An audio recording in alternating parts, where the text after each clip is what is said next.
प्रियजनों, राधे राधे, जय श्री कृष्णा। मैं हूं आपके साथ चाणक्य राज भारद्वाज और आप देख रहे हैं राशि ज्योतिष दर्पण मन का सुख जीवन का। प्रियजनों, सूर्य के गोचर के प्रभाव की श्रृंखला में आज हम जिस राशि के विषय में बात करने वाले हैं वह है सिंह राशि।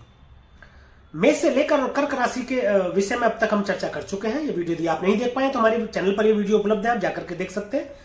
15 जनवरी सन 2024 को सूर्य देव धनु राशि से निकलकर और मकर राशि में प्रवेश कर जाएंगे। सूर्य के इस गोचर का 12 लग्न और 12 राशियों के जातकों पर क्या प्रभाव रहने वाला है, इसी विषय पर हम विस्तार से चर्चा कर रहे हैं। तो परिजनों, कहीं मत जाइएगा, मेरे साथ बने रहिएगा अंत तक वीडियो में, क्योंकि मैं बताने वाला हूं सिंह राशि के जातकों पर सूर्य के गोचर का प्रभाव। और वीडियो के अंत में मैं कुछ उपाय भी बताऊंगा जिसके माध्यम से आप सूर्य ग्रह की नकारात्मकता को कुछ हद तक सकारात्मकता में बदल सकते हैं, परिवर्तित कर सकते हैं और सूर्य ग्रह की सकारात्मकता को कुछ हद तक बढ़ा भी सकते हैं। तो चलिए परिजनों, शुरू करते हैं। आपकी राशि से सूर्य का गोचर हो रहा है, वह हो रहा है छठे भाव में। छठा भाव रोग, रिपु और ऋण का भाव है। राजनीति भी यहां से देखते हैं प्रियजनों, कंपटीशन भी यहां से हम देखते हैं, सर्विस का भाव है, यानी कि ये नौकरी का भाव भी है छठा घर। अब देखिए, सूर्य देव लगन के स्वामी बने हैं, लगन के स्वामी बनकर छठे भाव में आकर बैठ गए। अब इसको थोड़ा समझते हैं। लगन कौन? लगन आप खुद हो गए, आपके स्वामी छठे भाव में बैठ गए। ऐसा समझ लीजिए जैसे आप ही छठे घर में आकर के बैठ गए। तो जब कोई व्यक्ति जिस घर में जाकर के बैठता है या जाता है, कोई भी ग्रह की बात करें तो जैसे आप खुद जाएंगे तो क्या करेंगे, आप जो नकारात्मक चीजें होंगी उनको हटाने का प्रयास करेंगे और सकारात्मक चीजों को बढ़ाने का प्रयास करेंगे। तो क्या करेंगे, आपके लगन के स्वामी होकर के सूर्यदेव जब यहां गोचर करेंगे तो रोग, रिपु और ऋण तीनों का ही नाश करेंगे, तीनों को ही खत्म करेंगे। शत्रु तो आपके सामने टिक ही नहीं पाएंगे, नतमस्तक होंगे आपके सामने। गुप्त शत्रु अपनी ही परेशानियों में उलझ करके और नुकसान कर बैठेंगे अपना, यदि आपसे कोई शत्रुता रखने का सोचेगा भी तो। देखिए, कुछ ऐसे शत्रु होते हैं जो आपके साथ रहते हुए तो आपके लिए हित की बात करते हैं, आपके शुभ चिंतक बने रहते हैं, परंतु आपकी पीठ पीछे आपसे शत्रुता निभाते हैं, आपसे नुकसान करने का सोचते हैं। ऐसे शत्रु जिनके विषय में आपको भी जानकारी नहीं है, वह अपनी ही परेशानी में उलझ करके अपना नुकसान कर बैठेंगे। तो शत्रु नाशक बनेंगे आपके लिए सूर्यदेव यहां विराज करके। और यदि कोई रोग है जो आपको चला आ रहा है पहले से, तो उससे अब आपको मुक्ति मिलेगी और आप निरोगी होंगे। कर्ज से यदि आप कोई परेशान थे या नहीं उतार पा रहे थे, तो देखिए, कर्ज से परेशान कब होता है इंसान, कब नहीं उतार पाता? जब आमदनी कम होती है और खर्चे ज्यादा, यानी आवक कम होती है और जावक ज्यादा होती है, तब हम जो कोई ऋण हमने ले रखा है या कोई कर्ज हमने ले रखा है उसको हम उतार नहीं पाते। यदि उसकी वजह से कोई परेशानी आपके जीवन में आ रही होगी तो उस परेशानी का निर्धारण करेंगे ये आपके लिए और आपको उससे अब मुक्ति दिलाने का कार्य करेंगे सूर्यदेव। देखिए, लगन के स्वामी बने हैं, आपके स्वामी बने हैं, तो ये आपकी पर्सनैलिटी में भी निखार लाएंगे, आपके कार्यों को सिद्ध करेंगे। सरकारी नौकरी यदि आप कर रहे हैं तो उसमें अच्छी पदोन्नति दिलवा सकते हैं, आपकी मनचाही पदोन्नति हो सकती है। मनचाही कैसी? कभी कभी ऐसा हो जाता है कि हम कहीं प्रमोशन चाह रहे हैं बट हमारा प्रमोशन वहां हो नहीं रहा। अब ऐसी स्थिति उत्पन्न होगी कि मतलब जहां आप चाह रहे हैं आपके मन मुताबिक आपका प्रमोशन हो जाएगा, पदोन्नति कराएंगे आपके लिए। सरकार से मान सम्मान की प्राप्ति करा सकते हैं। आप किसी ऐसे कार्यों में लिप्त हैं, मान लीजिए सामाजिक कार्यों में लिप्त हैं, किसी भी कार्यों में, वहां से आप ऐसा अच्छा काम कर दें, आप ऐसे काम को कर जाएं कि जहां से सरकार से आपके लिए पुरस्कृत हो जाए आप और आपके मान सम्मान में बढ़ोतरी हो जाए।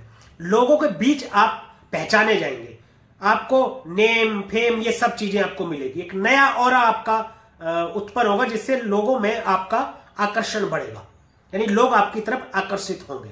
लगन के स्वामी है ना, यहां बैठ करके दृष्टि 12वें भाव में डाल रहे हैं। देखिए, 12वां भाव वैसे तो व्यय का भाव है, खर्च का भाव है। 12वें भाव से विदेश भी देखा जाता है, 12वें भाव से सैया सुख भी देखा जाता है, 12वें भाव से हॉस्पिटल इत्यादि भी देखते हैं। तो व्यापार भी देखते हैं काफी हद तक। मैं बता दूं आपको, 12वें भाव में दृष्टि डालकर आपको विदेशों से व्यापार करा सकते हैं। यदि आप सरकारी कोई कारोबार में हैं, सरकारी जैसे कॉन्ट्रैक्टर हैं आप किसी प्रकार के, तो कोई बड़ा कॉन्ट्रैक्टर यदि आप लेना चाहते हैं या अब तक आपको नहीं मिल पा रहा था या आपने कोई टेंडर भरा हुआ है, तो बहुत अधिक संभावनाएं बन जाती है सूर्यदेव के गोचर के दौरान कि वह आपको मिल जाएगा। सरकार से बहुत बड़ा लाभ कराने की क्षमता रखते हैं सूर्यदेव। खर्च होंगे आपके, परंतु वह खर्च अच्छी जगहों पर हो सकते हैं आपके। कैसे? जैसे आप व्यापार के लिए विदेश जा रहे हैं, तो मान लीजिए 100 रुपया आपका खर्च होता है, तो उसके बदले आपको 1000 का मुनाफा हो जाए। ये 100 रुपया मैंने उदाहरण लिया है, विदेश जाने में 100 से ज्यादा ही खर्च होता है। ऐसा ना समझना कि मैं ऐसा कहने का प्रयास कर रहा हूं कि 100 रुपये में विदेश चले जाएंगे, बट ये उदाहरण मैंने ऐसा लिया है कि जितना खर्च होगा उससे अधिक आपको फायदा होगा। तो ये खर्च तो कराएंगे, लेकिन ऐसे कामों पर खर्च कराएंगे, लेकिन यह कामुकता की अधिकता दे देंगे आपको। इससे बहुत ज्यादा अधिक मतलब वो क्या नाम है, आपको सावधान रहने की जरूरत है। आपको अत्यधिक सावधान रहने की जरूरत है। कोर्ट कचहरी के मामलों में, मुकदमे आदि में, पुलिस केस इत्यादि में आप फंस सकते हैं अवैध संबंधों के चलते, या किसी महिला के द्वारा आरोप के चलते, या कोई झूठा आरोप हो या सच्चा आरोप हो, कैसा भी आरोप हो, ऐसा लग सकता है आपके ऊपर। उससे आपको सावधानी बरतनी है, उससे थोड़ा आपको बच के चलना है। इसके लिए मैं उपाय भी बताऊंगा, देखते रहिए मेरे वीडियो को, मैं अंत में इसके बारे में आपको उपाय भी बताऊंगा। विदेश यात्रा तो आपको कराएंगे ही कराएंगे। इसके लिए और भी ग्रहों का योग देखना पड़ेगा। यदि आपके जन्म कुंडली में विदेश जाने का योग हुआ तो ही आप जा पाएंगे, अन्यथा ऐसा नहीं है कि ये गोचर कर गए तो आपको विदेश लेकर के ही जाएंगे, ऐसा नहीं है। थोड़ा सा स्वास्थ्य के प्रति आपको सचेत रहना है। ऐसा ना हो कि एकदम से कोई गुप्त बीमारी आपको एकदम से पता चले जिसकी वजह से आपको हॉस्पिटलाइज होना पड़े, तो वह आपको देखना है थोड़ा सा।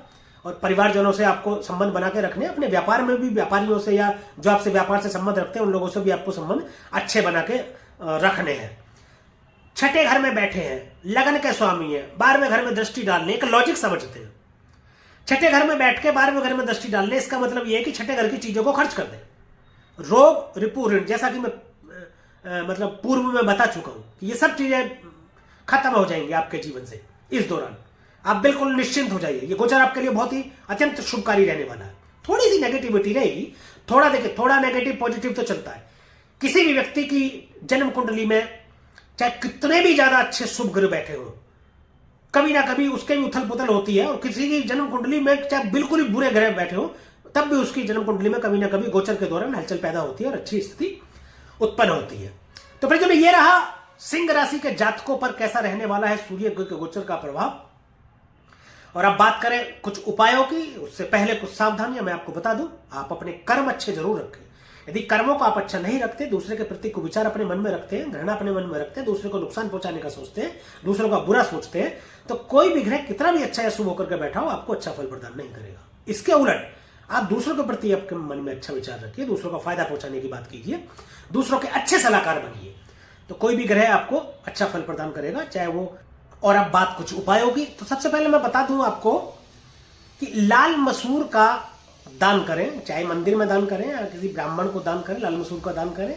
और प्रियजनों, बंदरों को गुड़ खिलाएं, बंदरों को गुड़ खिलाएं और मंदिर में नियम पूर्वक दान देते रहें। आपकी राशि के स्वामी सूर्यदेव है, तो एक उपाय आपको करना है।